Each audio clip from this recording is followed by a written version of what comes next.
Dieses hier angebotene, gut gepflegte 5-Zimmer-Einfamilienhaus ist ab sofort zur Miete frei. Es befindet sich in Siegen.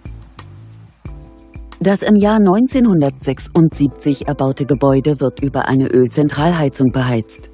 Das Haus verfügt über einen Keller sowie einen Garagenstellplatz und einen Außenstellplatz.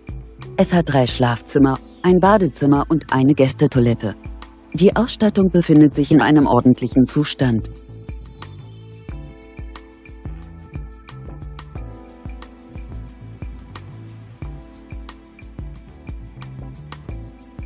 Die Wohnfläche des Objekts liegt bei ca. 130 Quadratmetern.